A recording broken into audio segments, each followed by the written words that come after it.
Quero convidá-los a abrir a palavra de Deus no Evangelho de Lucas, capítulo 15. Eu não vou pregar sobre o texto, é um sermão temático hoje. E eu quero falar sobre uma coisa muito profunda, que é impossível fugir de Deus. É impossível fugir de Deus. Mas eu quero ler Lucas só por causa de uma ilustração que eu li acerca desta parábola que Jesus conta.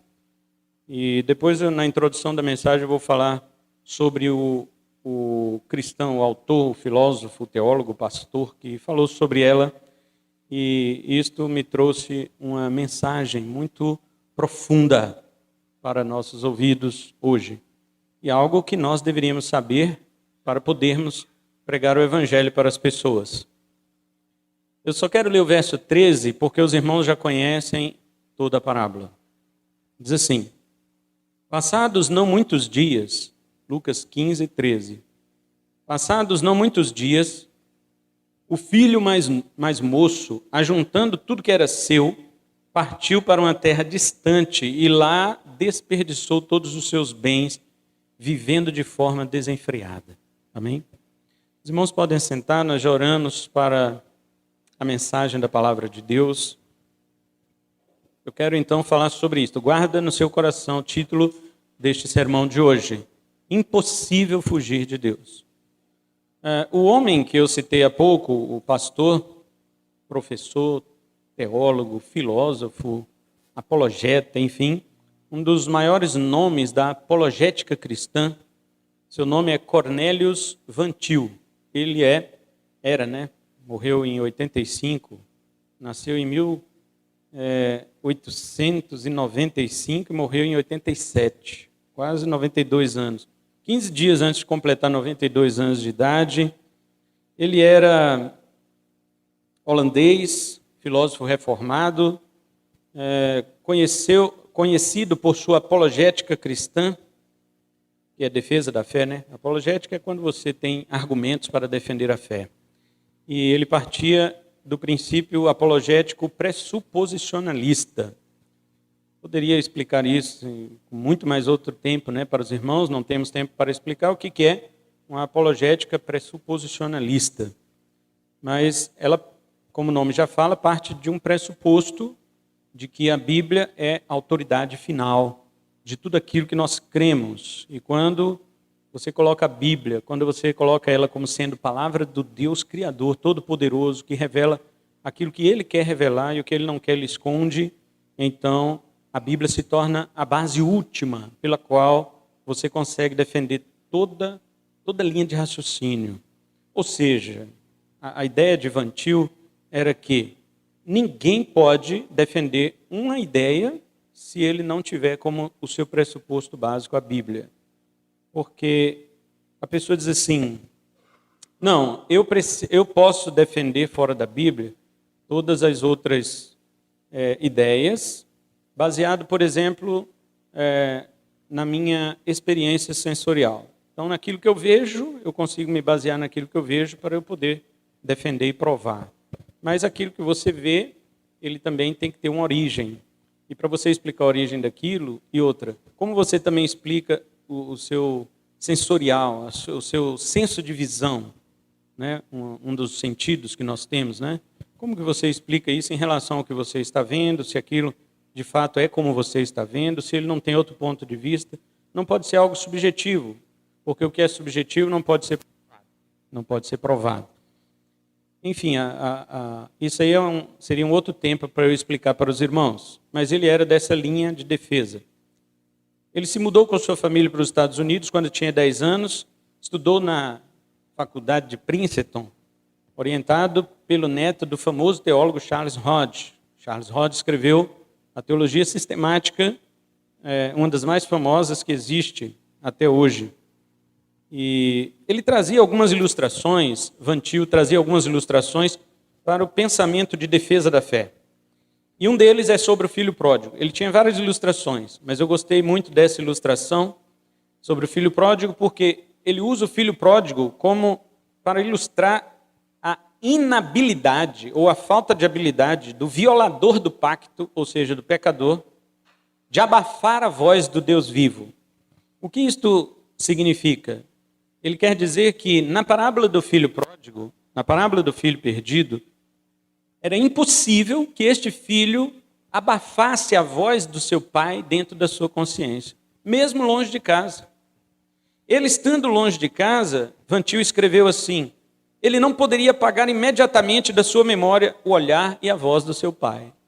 Ele disse que era muito difícil para o filho pródigo usar o dinheiro do pai, se divertir com ele e lá no fundo saber que era do seu pai, enquanto que ao mesmo tempo ele tentava abafar esse fato. Ele não usava o seu dinheiro, ele usava o dinheiro do seu pai, porque seria dele caso o pai tivesse morrido. Ele disse antes, pai, quero que o Senhor me dê a parte dos bens que me cabe. Ou seja, ele não esperou o velho morrer. Ele pediu a sua herança antes da hora. Então aquele dinheiro não era dele, era do seu pai. Se alguém lhe perguntasse, disse Van Til, se alguém lhe perguntasse de onde era todo aquele dinheiro, ele apenas diria que tinha vindo do outro lado. E disse mais, ele não queria ser lembrado do seu passado, todavia não podia esquecê-lo. Era necessário um ato constante de supressão para esquecer o passado. Mas esse próprio ato de supressão mantinha viva a memória do passado. Então, o versículo que eu li é somente para ilustrar isto. O filho pródigo, alguns dias depois de ter recebido aquele dinheiro, ajuntou tudo que era seu e partiu para uma terra distante e lá desperdiçou todos os seus bens, vivendo de forma desenfreada.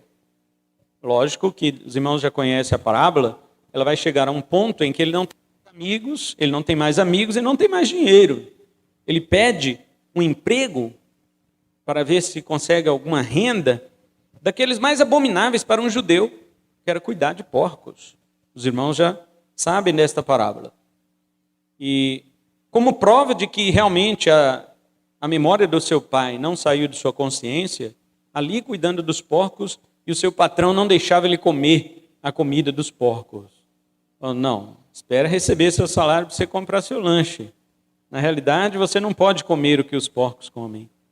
Então, ele então recuperou aquilo que ele queria esquecer. Ele recuperou a memória do seu pai, que ele tanto tentou abafar quando tinha dinheiro. Ele diz assim, mas os jornaleiros do meu pai, os trabalhadores do meu pai, eles comem do bom e do melhor, e eu, filho, estou aqui. Enfim, os irmãos já conhecem esta parábola. Eu quero falar aqui que é impossível fugir de Deus. É impossível. Deus está registrado na memória de todo homem. É isso que o apóstolo Paulo vai dizer que o homem está fazendo. Ele vive suprimindo sua consciência acerca deste inegável e incômodo fato da existência de Deus. Se os irmãos acham que a existência de Deus é algo bom para o homem pecador, não é. Vocês estão enganados. O homem pecador elabora um Deus diferente da Escritura para ele crer nesse Deus, para que ele não se sinta incomodado. O Deus da Escritura incomoda a humanidade. É por isso que a igreja, quando prega, deveria pregar o Deus da Escritura. Porque as pessoas dizem assim, eu gosto desse Deus que você está falando. Você falou que Deus me ama. Deus te ama. Então as pessoas permanecem em seus pecados, achando que já que a igreja, a única entidade que tem autoridade para falar sobre o que Deus pensa ou não, porque afinal quem tem a Bíblia é a igreja, então a igreja está dizendo que ele me ama, então ele não se importa com o meu modo de vida. As pessoas vivem esbanjando as bênçãos de Deus em sua iniquidade e sem atribuir glória a Deus. Nós vamos ver no sermão de hoje como Deus imprimiu a sua existência na consciência humana, como o homem vive tentando suprimir esta realidade e como Deus chamará todos os seres morais para um dia de prestação de contas. Então, em primeiro lugar, a impressão que Deus colocou no homem. Deus, quando criou o homem, a Bíblia diz que o corpo do homem foi esculpido diretamente por Deus. Gênesis 1:26 disse assim, Deus fala assim, façamos o homem. Deus não diz haja. Os irmãos percebem que em Gênesis 1:3 diz assim, haja luz. E nos versos posteriores, haja expansão, produza a terra, isto e aquilo. Mas quando foi para fazer o homem, Deus não disse haja e Deus não disse produza. Deus disse façamos. Ou seja, o verbo mudou porque Deus ia colocar a mão na massa para fazer o homem. Toda a criação de Deus, inclusive os anjos, não tem a mão de Deus. A mão que eu quero dizer a ação, em realizar o ato, em realizar, vamos dizer assim, esculpir, em formar. Tudo foi feito pela palavra de Deus. Mas o homem foi feito pela mão de Deus. É diferente. Isto já carrega no homem algo que vem de Deus, uma imagem dele. Agora, na hora do homem viver, porque quando Deus criou o homem era um corpo humano, mas sem vida. Um corpo humano sem respiração, sem alma. Agora, para que o homem vivesse, Deus podia dizer assim, respire, e o homem respiraria. Deus podia dizer assim, produza uma respiração, uma inspiração de oxigênio, uma expiração de gás carbônico para que você viva. E o homem viveria. Mas Deus preferiu soprar. Deus preferiu soprar de dentro de si para dentro do homem o seu próprio fôlego. E a Bíblia diz então que o homem se tornou alma vivente por causa disto, por causa do sopro de Deus. Então o homem não tem só a mão de Deus fazendo o seu corpo físico, como o homem também tem o sopro de Deus entrando dentro dele para que ele se torne alma vivente. Isto faz com que todo homem ele tenha a obrigação, ainda que uma obrigação sem sua própria vontade, uma obrigação que ele tem de saber que Deus existe. O homem, quando nasce, ele nasce com a impressão de Deus. E esta impressão que eu quero dizer assim, né? Uma pessoa que, eu tenho uma leve impressão. Não é isto, não. Impressão é algo que foi impresso. É como alguma coisa que você imprime na sua impressora, com tinta, claro. Então, você vê que o homem, todos eles, quando nascem, eles crescem com esta ideia de Deus, ainda que involuntário. Ele não quer, não é que ele queira pensar em Deus, mas ele tem. Porque este fato de Deus tê-lo esculpido o corpo com as mãos e soprado a alma, faz com que o homem saiba que Deus existe. Há uma ideia ateísta de que o homem primitivo era mais religioso, mas à medida que ele se torna mais civilizado, ou até mesmo biologicamente mais evoluído, então a ideia de Deus vai se extinguindo. Ele supõe que daqui a milhares de anos, Deus não será mais lembrado pela humanidade. Eu lembro agora de uma outra ilustração de Van Til, sem ser do filho pródigo. Ele disse que estava viajando de trem e percebeu um pai com uma filhinha no colo. E aquela filhinha dava um tapa no rosto do seu pai. E ele pensou sobre o ímpio. Ele disse o seguinte, o ímpio é como um filho sentado no colo do pai que dá um tapa no seu rosto. O ímpio é assim, ele usa as coisas de Deus, mas ele bate no rosto de Deus. Ele usa o ar de Deus para respirar, mas ele bate no rosto de Deus dizendo que Deus não existe.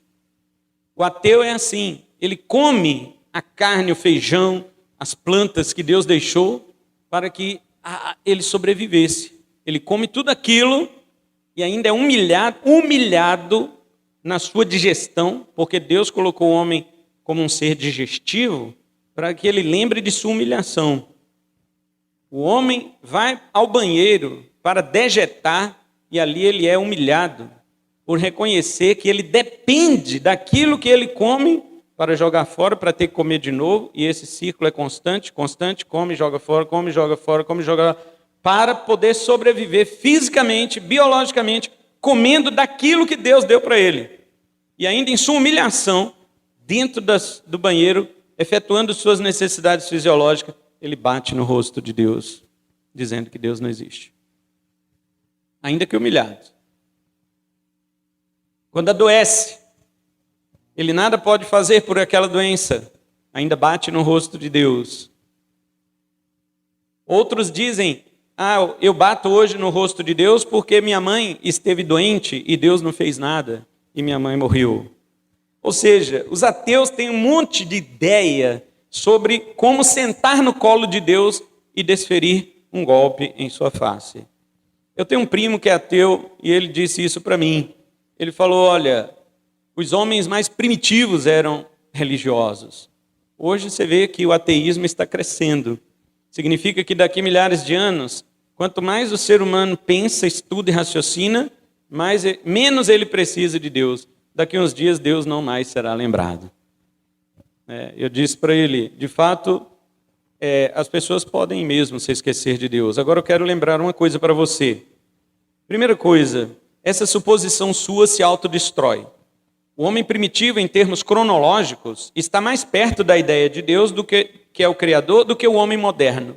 Eu digo assim, quem esteve mais perto em relação ao tempo que eu estou falando? Não em relação à comunhão.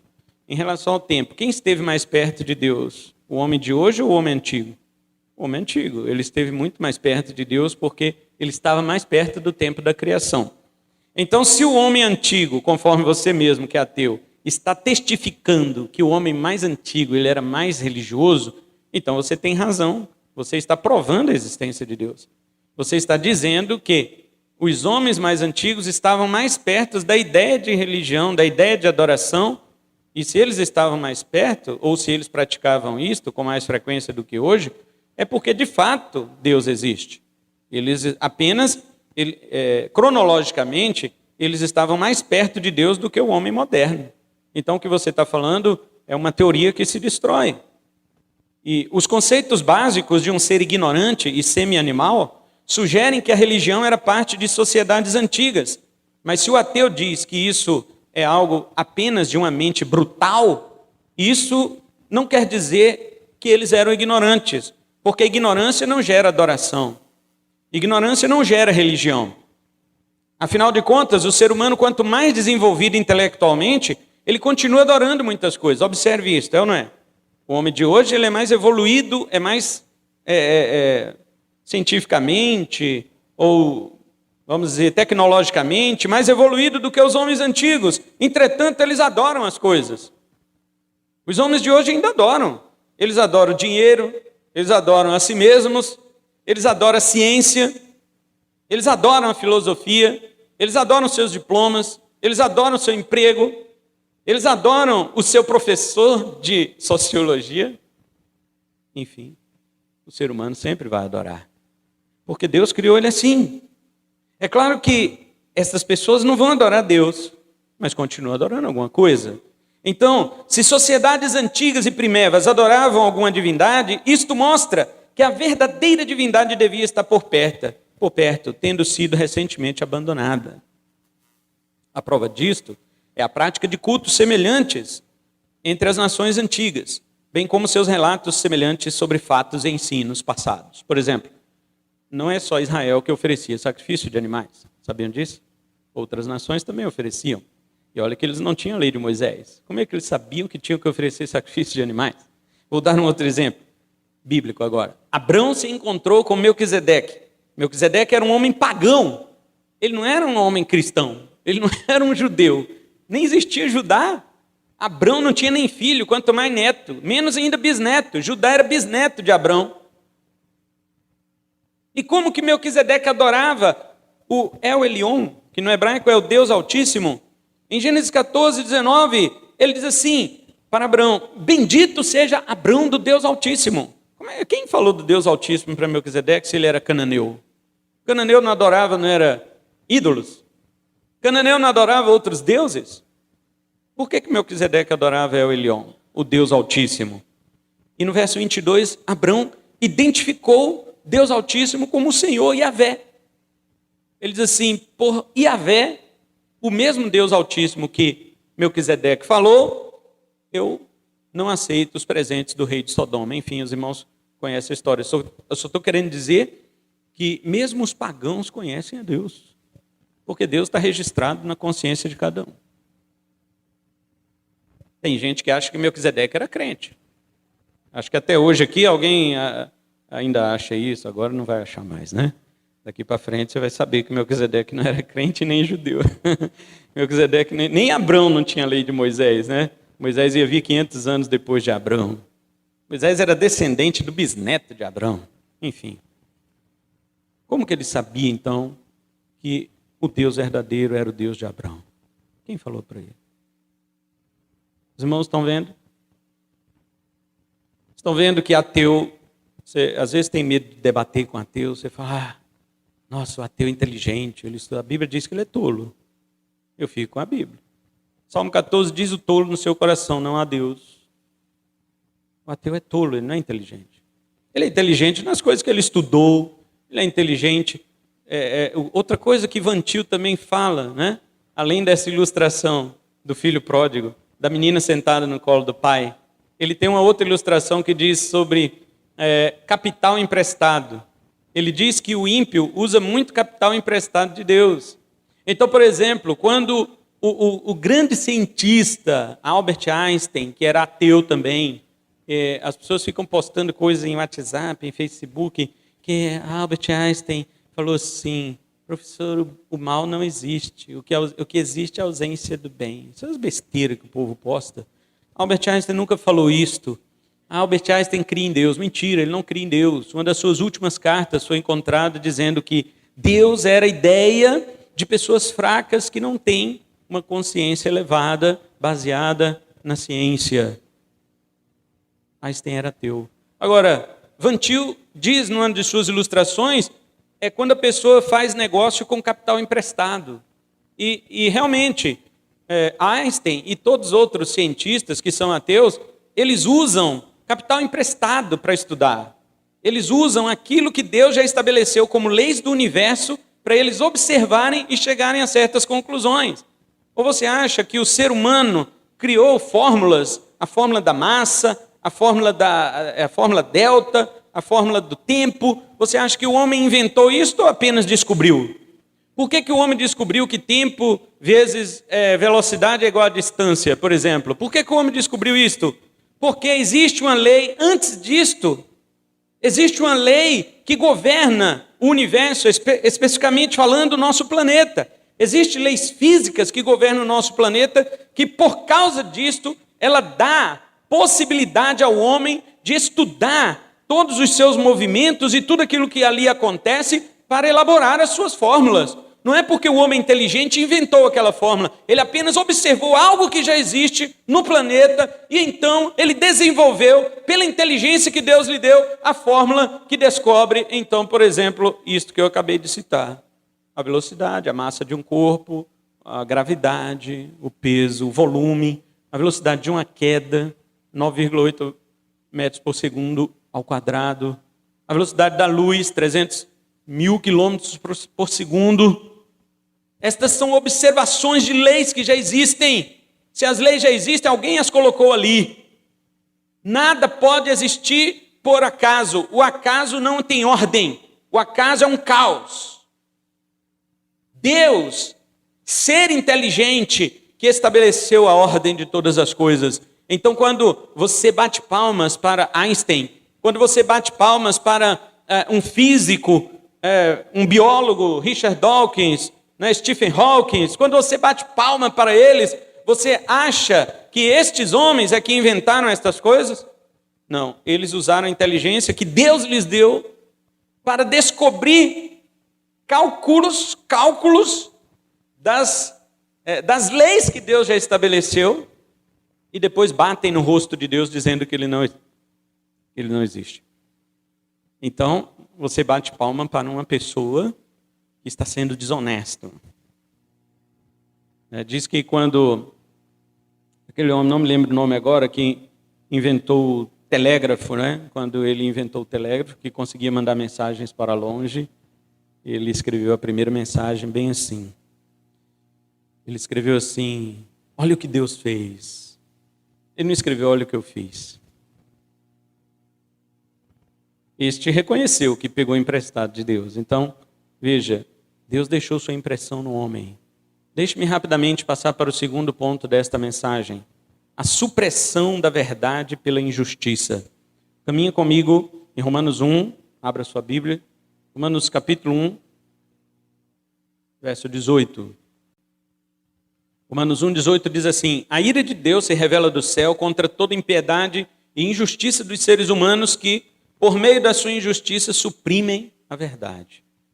Na sua Bíblia pode estar, detém a verdade pela injustiça.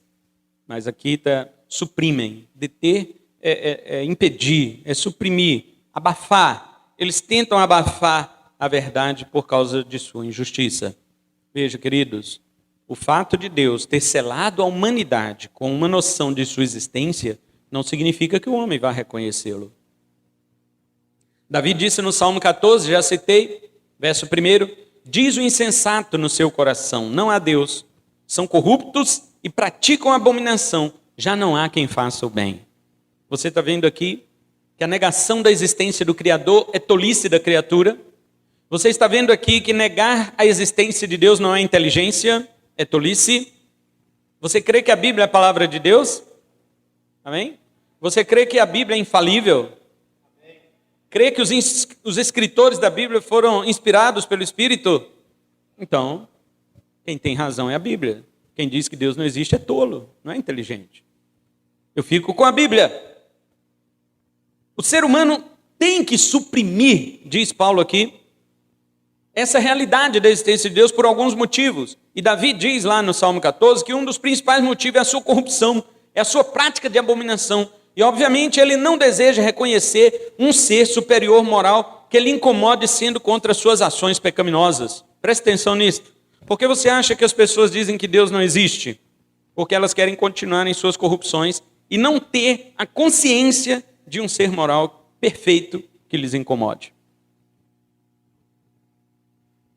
O que se pode conhecer de Deus, diz o apóstolo Paulo aqui em Romanos 1, veja o verso 19, é revelado a todo ser humano. Diz assim: pois o que se pode conhecer a respeito de Deus é manifesto entre eles, porque Deus lhes manifestou. Veja, perante a natureza criada, o ser humano, ao contemplá-la, sabe que há um Criador, que Ele é poderoso e divino, conforme diz o verso 20, porque os atributos invisíveis de Deus, isto é, o seu eterno poder e a sua divindade, claramente se reconhecem desde a criação do mundo, sendo percebido por meio das coisas que Deus fez. Por isso, os seres humanos são indesculpáveis. Olha o que Paulo está dizendo. Quando alguém observa a criação, ele diz assim: existe um Criador. E Ele é poderoso. O exemplo do relógio perdido na selva. Você passeando na selva ou perdido na selva, perde o seu relógio. Depois que você vai embora, alguém te resgata, seu relógio se perdeu. Alguém de alguma tribo que nunca teve contato com a nossa sociedade pega o seu relógio, ele encontra o seu relógio. Ele não sabe o que é aquilo. Ele nunca teve um relógio na vida dele. Mas quando ele olha, ele sabe que existe um relojoeiro. Ele não sabe o nome, mas ele sabe que tem alguém que fez. Porque os mecanismos de um relógio são complexos. Os mecanismos de um relógio, eles são simétricos. Ele vê o ponteiro dos segundos simetricamente sendo caminhados, ordenando a um tempo que é passado nos ponteiros dos minutos e das horas. Quando ele abre a tampinha de trás, ele vê todo um motorzinho, um mecanismo indecifrável para ele. Ele diz assim: isto aqui veio do acaso? Não. Ele fala: alguém montou isso aqui. Agora você acha que qual que seria mais fácil para a mente humana? Olhar para toda a criação e você vê ainda os cientistas, como eu disse, desenvolvendo métodos, desenvolvendo fórmulas que mostram e provam as leis da natureza, do universo, enfim. E você diz: esta coisa é muito inteligente e complexa para que não haja Deus. Para que não haja uma mente pensante. Não pode. Você sabia que se a Terra, o planeta, fosse um pouco mais próximo do Sol, porque segundo os cálculos, nós estamos a 350 milhões de quilômetros do Sol. Se nós fôssemos um pouco mais perto, a Terra pereceria queimada, não haveria vida. Se nós fôssemos só um pouco mais longe, todos seriam congelados, não haveria vida. Por quê? A terra está exatamente onde está. Porque esta distância promove a nossa vida. É o acaso, realmente? Você acreditaria, chegando na casa de um irmão para visitar e orar por ele, irmão, por que você não está indo na igreja? Irmão, vem aqui, vamos comer um bolo de chocolate que eu peguei ali na rua. Mas como assim você pegou na rua? Não, é porque eu comprei no mercado e na hora do caminhão entregar, aí o caminhão tombou, virou. Tinha ali, eu comprei as coisas, comprei o chocolate, o trigo, comprei o açúcar, o leite, os ovos, estava tudo ali. Mas aí o caminhão tombou, virou, e ele foi virando, e esses ingredientes que eu comprei foram se misturando dentro do caminhão, e depois lá na frente, pá, ele explodiu. E aí saiu um bolo de chocolate pronto ali dentro do caminhão. Você ia acreditar nisso? Mas veja, é muito mais fácil isto que eu acabei de dizer acontecer do que toda esta complexidade do universo ter sido criada pelo acaso, por um Big Bang. É muito mais fácil eu acreditar num bolo de chocolate desse jeito. Se eu for na casa do irmão e você me disser que foi desse jeito que aconteceu o seu bolo, eu vou acreditar. Eu ainda acredito, mas não acredito no Big Bang. Não consigo. Não tem como.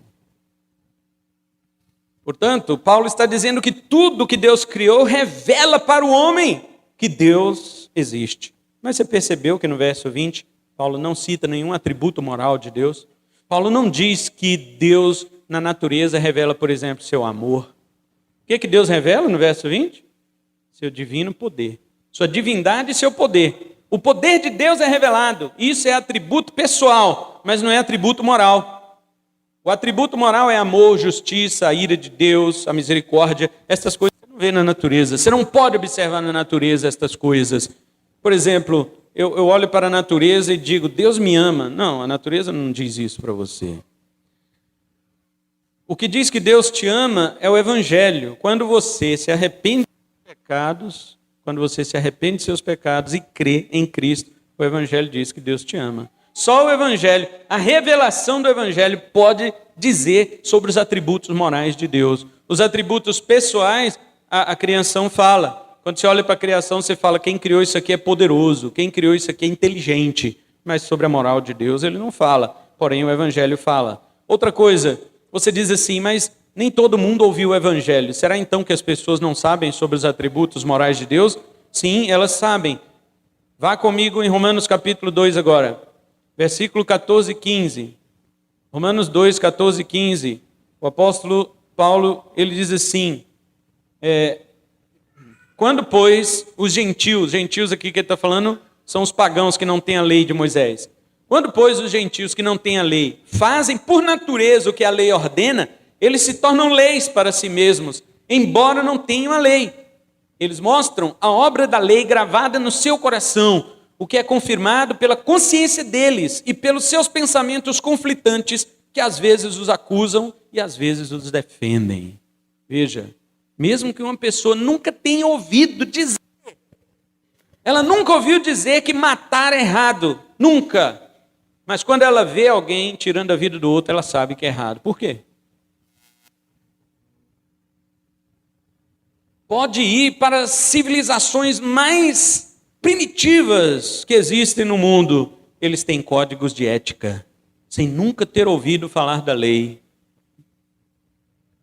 Em todo lugar do mundo é proibido matar. Mesmo que a pessoa não tenha lei, mesmo que seja tribos perdidas, nunca visitadas pela nossa sociedade, eles têm códigos de ética. Quem ensinou isso? Veja, meus queridos irmãos, as pessoas dizem isso são meras convenções sociais. O ser humano descobriu que se ele matar a sua espécie, ela vai se extinguir. Então, por causa dessa proteger a sua extinção, então eles não se matam. Não é? Bom, não é isto que nós temos visto, né, em nossa sociedade. Pelo contrário, parece que eles querem se extinguir.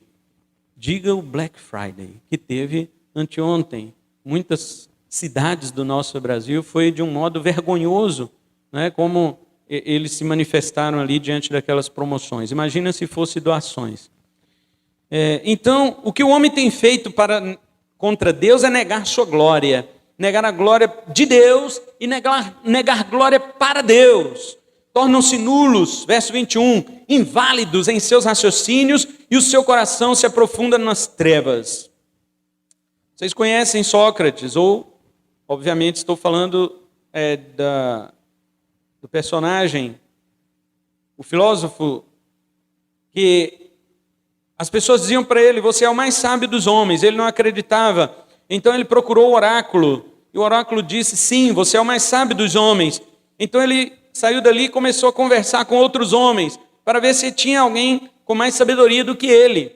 E ele não encontrou. Todos os homens que ele conversava eram limitados. Então ele desenvolveu um método de autoconhecimento chamado maiêutica. A maiêutica é um método filosófico socrático, no qual você ajuda uma pessoa elaborando perguntas para ela, para que ela mesma responda. E à medida que ela vai respondendo as perguntas que você elabora, ajudando esta pessoa, é como que você estivesse, nas palavras de Sócrates, é como se você estivesse fazendo um parto dos pensamentos que essa pessoa já tem, está grávida dos pensamentos, porém ela não consegue colocar para fora. E você age como uma parteira que ajuda a colocar os seus pensamentos para fora. Este é um método chamado maiêutica na filosofia.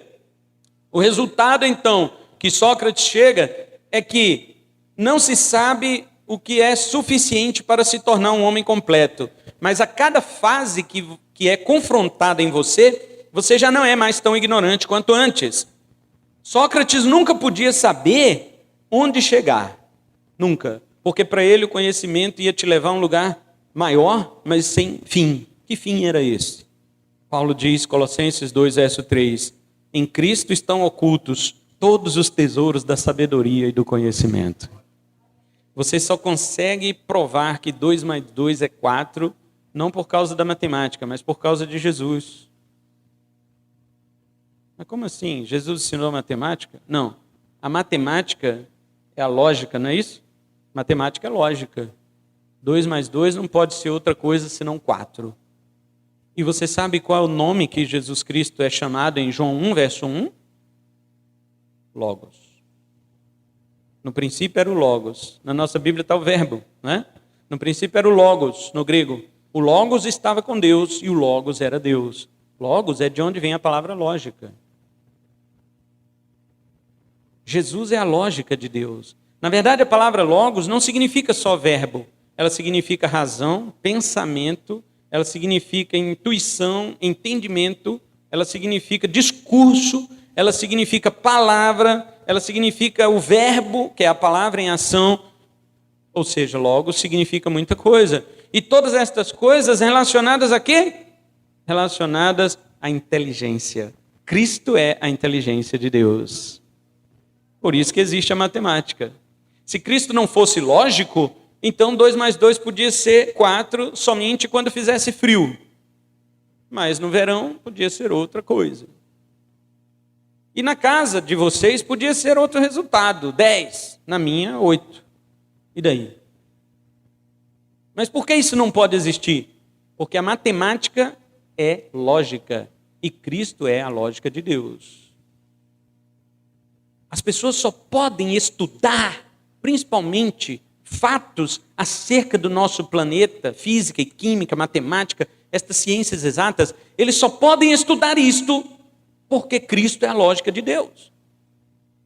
O autor aos Hebreus diz, capítulo 1, verso 3, que Cristo sustenta todas as coisas que acontecem no universo pela palavra do seu poder. Se Cristo não sustentasse, então o homem não poderia calcular a queda de um corpo, a queda livre de um corpo na gravidade da Terra, que é 9,8 metros por segundo ao quadrado, o que significa que a cada segundo esta velocidade dobra. Ele não poderia calcular isto se as leis não fossem fixas e organizadas.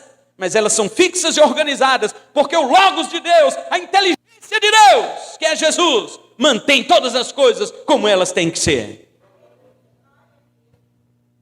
os homens pegam o capital emprestado e batem no rosto de Deus.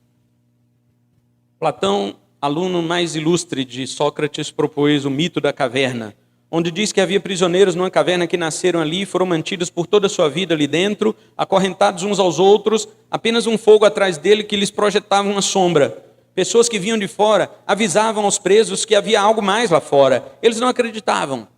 Um desses presos conseguiu fugir dali e descobriu que o mundo externo era real. Ao voltar para avisar seus companheiros, eles não acreditaram e ainda o mataram. Fizeram isto com Sócrates, na verdade. Sócrates foi obrigado a beber cicuta, a tomar veneno, por causa das suas ideias que contradiziam muita coisa do pensamento da época. E as pessoas diziam para ele, não toma, Sócrates. Ele falou, eu vou tomar. E ele se martirizou. Ele bebeu aquele veneno e morreu. Platão, então, ele, nesse livro aqui, ele diz sobre o mundo, ele fala sobre o mito da caverna, que as pessoas estão tão presas nos seus pensamentos ali e não acreditam que existe algo.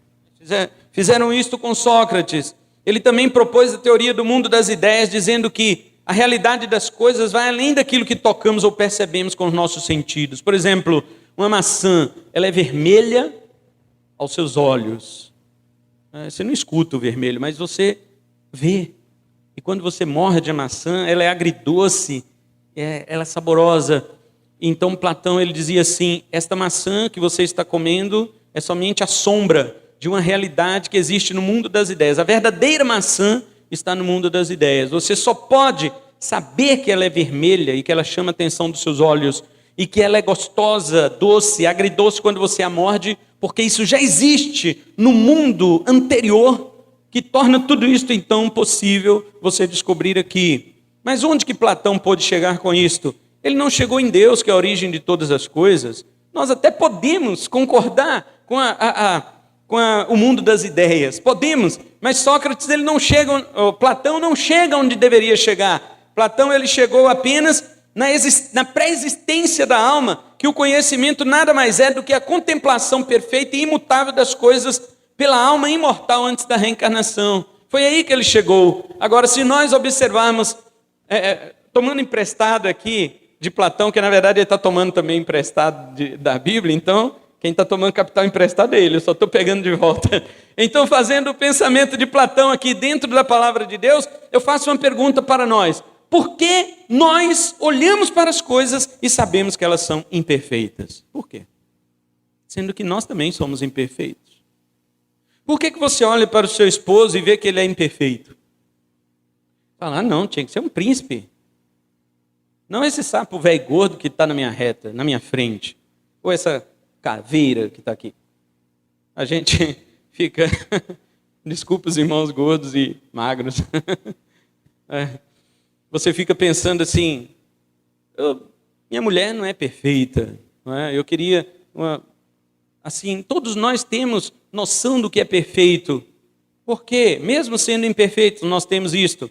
Porque, de fato, quando Deus criou todas as coisas perfeitas, Ele já deixou registrado na consciência de todo homem o que nos aguarda na glória quando nós chegarmos lá. Mas só pode chegar lá através de Cristo Jesus.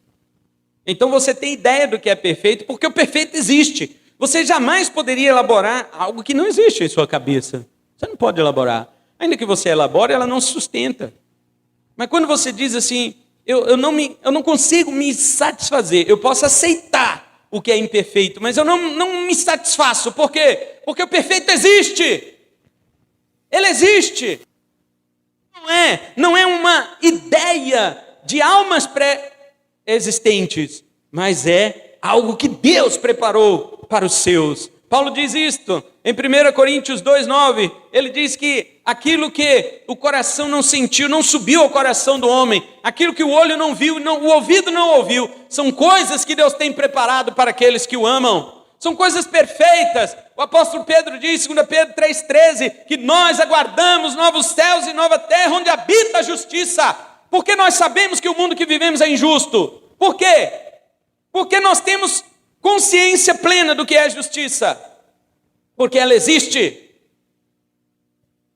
E ela não pode existir de modo perfeito enquanto aqui estamos. porque estamos no mundo de pecado, no mundo de queda.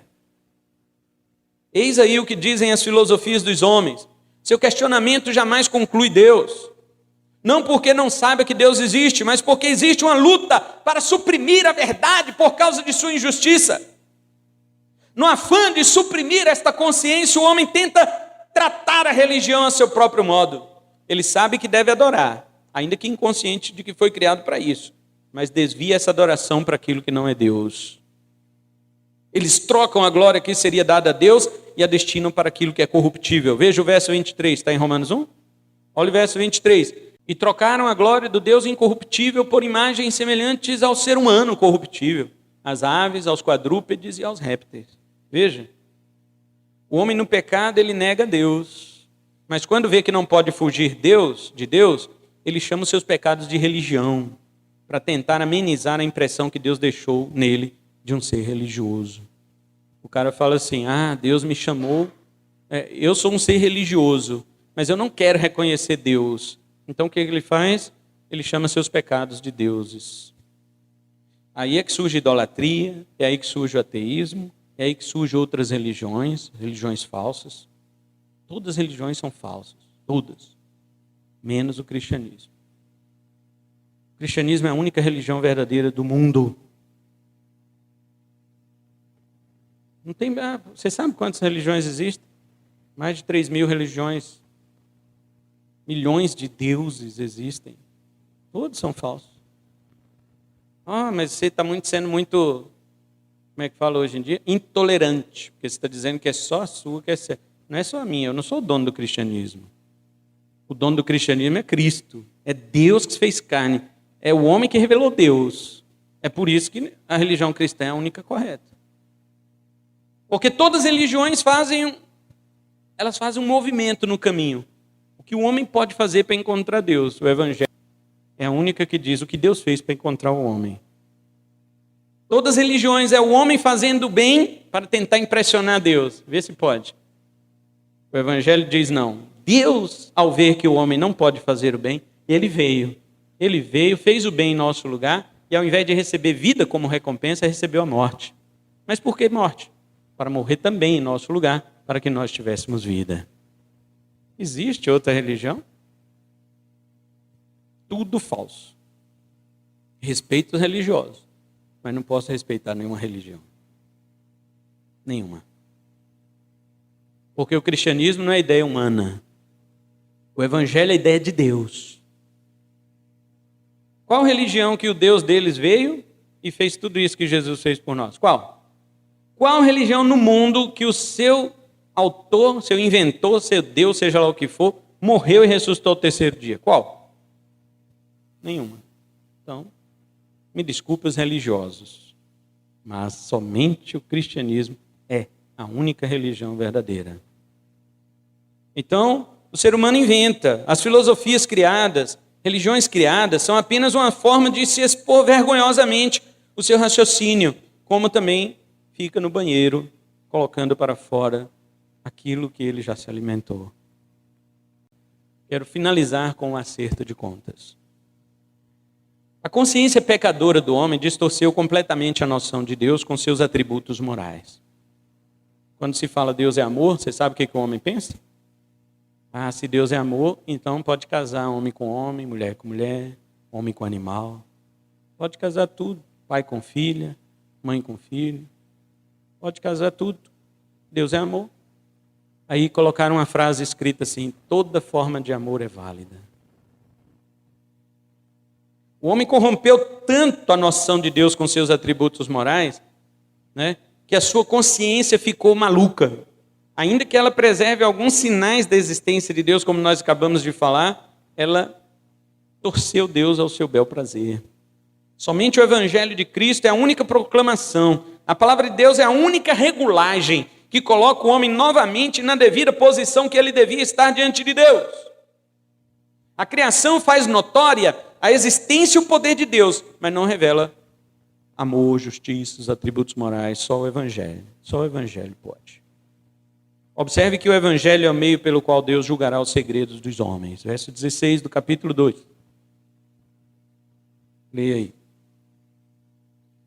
Está escrito assim, 2,16. No dia em que Deus, por meio de Cristo Jesus, julgar os segredos das pessoas de acordo com o meu evangelho. Está vendo? Deus irá colocar o evangelho dele para julgar todos os segredos das pessoas. Deus não está falando nem aquilo que a gente fez abertamente, explicitamente. Os segredos. O dilema do homem não pode ser usado como um pretexto para isenção do julgamento. Ao contrário, seu dilema deveria conduzi-lo a Cristo. Uma vez que, se o homem está cansado realmente do pecado, há um convite para ele feito por Jesus em Mateus 11, 28. Vinde a mim todos os quê? Que estão cansados. Não é cansado de trabalhar. Eu fui para o serviço, estou cansado. Não é isso. É cansado do pecado. Você está cansado do pecado ou ainda gosta dele? Se você gosta, então o convite não é para você. O convite aqui é feito para pessoas que estão cansadas do pecado, cansadas da escravidão do pecado.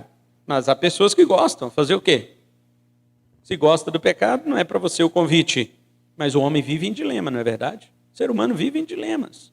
Ele fala, mas por que está acontecendo isso comigo? Por que isso não está certo? Por que aquilo? O ser humano vive em dilemas. Agora, me responda uma coisa.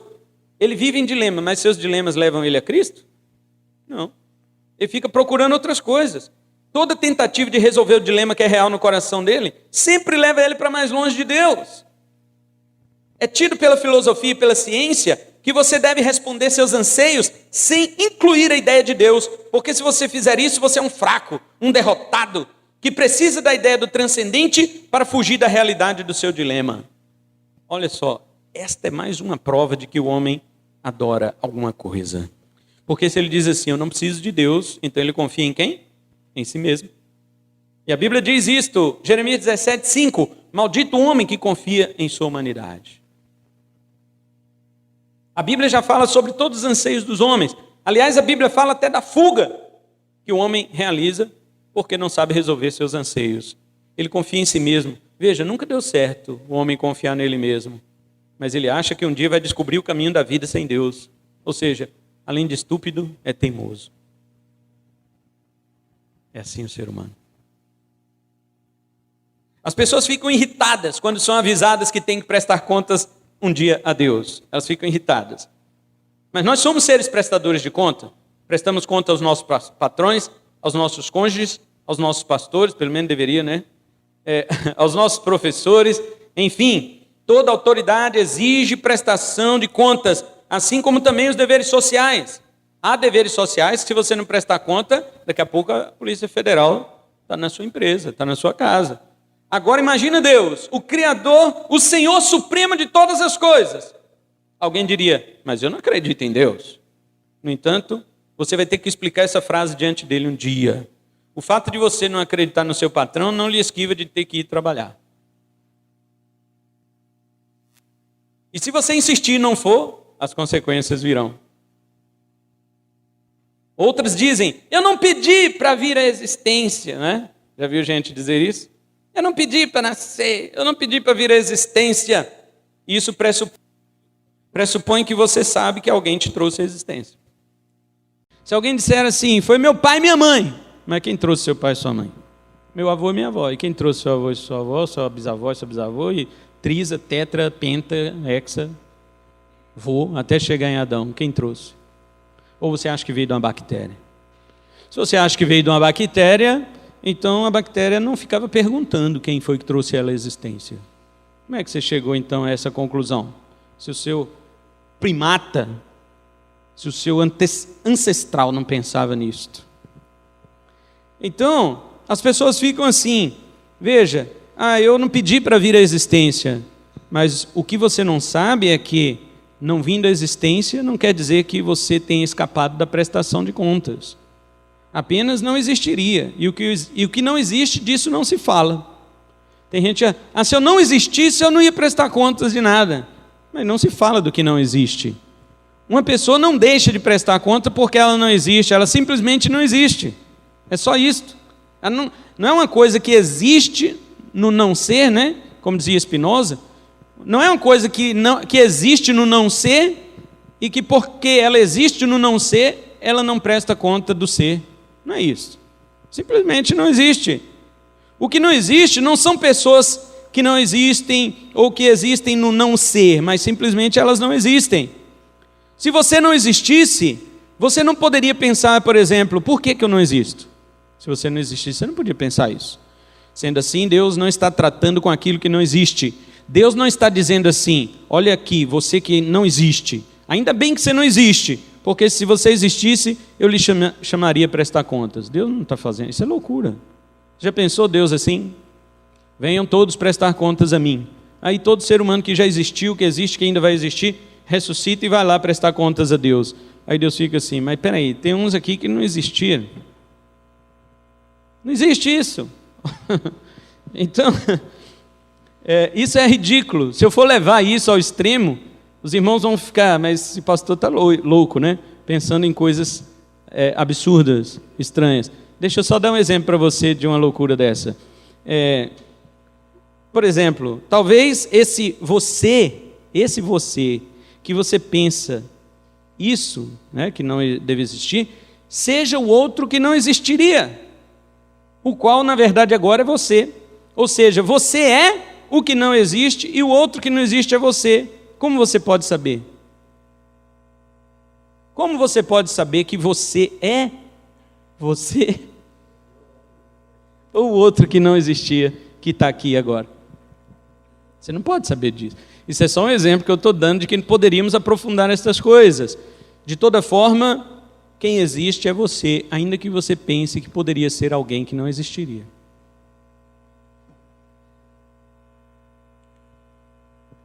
O que eu quero dizer com isso é que a existência de alguém com seu desenvolvimento natural e moral prova que Deus existe. Deus, como ser moralmente perfeito, criou seres morais que, mesmo na imperfeição, entendem a diferença gritante entre o bem e o mal, entre o certo e o errado.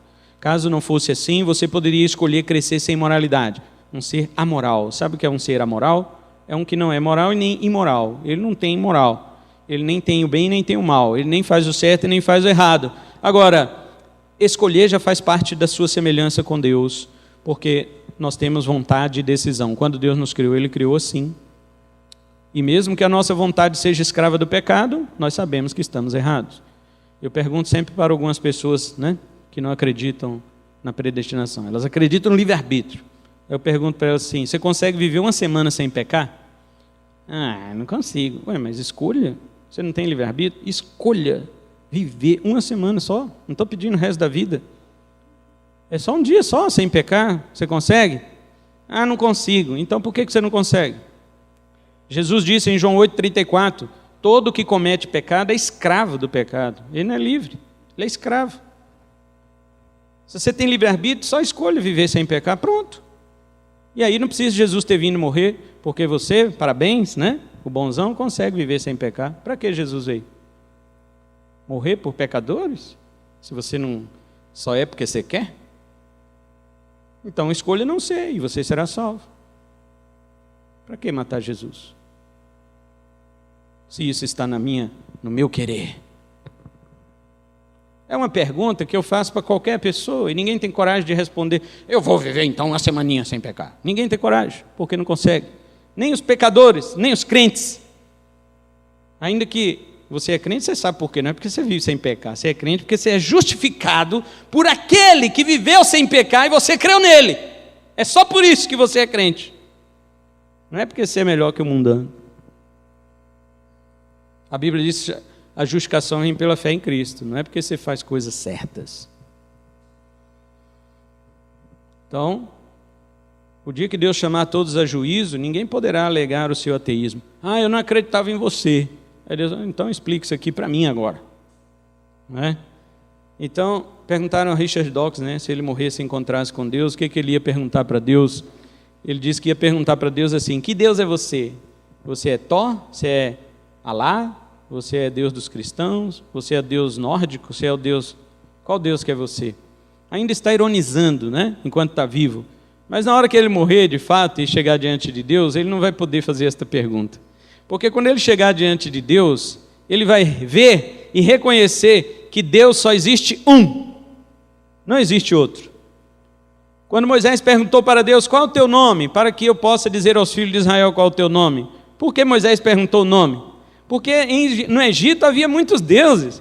Ísis, Osíris, Ra, Amon-Ra, Anubis, outros deuses egípcios, né? Que nós não sabemos muito o nome, mas tinha tanto deus egípcio, não é? O deus Apis, né? Que eles adoraram como bezerro de ouro. Moisés pergunta: qual é o teu nome? Aí Deus, a gente imagina ele coçando a cabeça, né? Perguntando assim: mas é mesmo, né? Que nome que eu tenho? Eu nunca tive um nome. Agora, por que Deus nunca pensou no nome para ele? Por que Deus não precisa de nome? Por exemplo, se você chegar em minha casa, eu tenho 5 irmãos. Você chegar em minha casa e falar assim: eu quero falar com seu irmão. O que eu vou lhe perguntar? Qual? Porque eu tenho mais de um irmão. Agora, se você chegar em minha casa e perguntar: eu quero falar com seu pai. Eu vou perguntar qual? Não. Por quê? Eu só tenho um pai. Então você não precisa falar o nome dele. Você só fala: eu quero falar com seu pai. Assim é Deus. Como só há um Deus, ele não precisa de nome, só tem um. Para que nome? Para aquilo que é único. Não precisa. Mas para que Moisés fosse levar o nome de Deus aos israelitas, que Deus ia livrar, então Deus falou assim: olha, vamos resolver esse negócio aqui. Fala para eles que eu sou o que sou. Fala para eles que eu sou, me enviou. Olha só. Você sabia que o verbo ser, aqui no português, na gramática, o verbo ser é um verbo transitivo direto. Porque o verbo ser, ele pergunta, ele completa, né, com o objeto direto, que é o quê? Quando você diz assim: ô irmã, eu sou. Aí você fala: você é o quê? Não é? Sempre tem o quê para completar, porque o verbo ser, ele não se completa. Quando você diz assim: eu sou, mas você é o quê? Aí você fala: eu sou profissional, né, eu sou bom de bola, eu sou isso. Você tem que completar, mas Deus transformou o verbo ser de um verbo transitivo direto para um verbo intransitivo, ou seja, um verbo que não precisa de complemento. Moisés não perguntou para Deus assim: você é o quê? Não. Quando Deus disse eu sou, ele disse: eu sou o que sou, e acabou. Eu sou. Tudo aquilo que você pensar, parte de mim. Tudo aquilo que você pensar está em mim. Eu sou, e acabou. Não se pergunta o quê.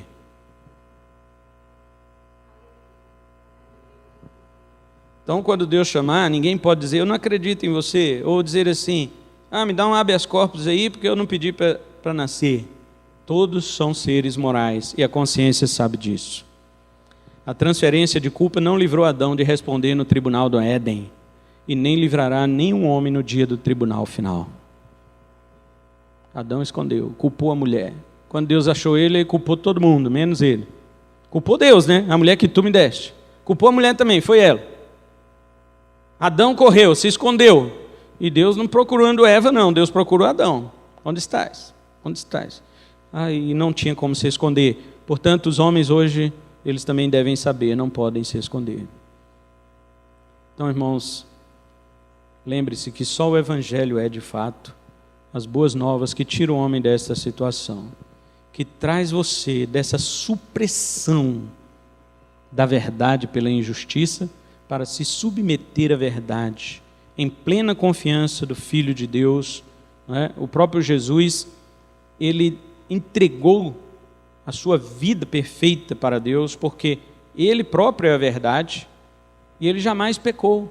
Então não tinha como Jesus suprimir a verdade. Primeiro, porque ele era a verdade. Segundo, porque ele nunca pecou.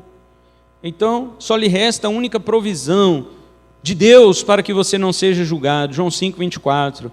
Em verdade lhes digo, quem ouve a minha palavra e crê naquele que me enviou tem a vida eterna. Não entra em juízo, mas passou da morte para a vida. Então não resista à consciência do filho pródigo, tá? Não resista. De onde veio tudo que você tem? Veio de você? Veio do seu pai, a quem você virou as costas e não quer que toque no nome dele. O filho pródigo caiu em si, mesmo que no lamaçal dos porcos. Você quer chegar nesse ponto? Você quer ir mais fundo do que você já está? Para ter que reconhecer?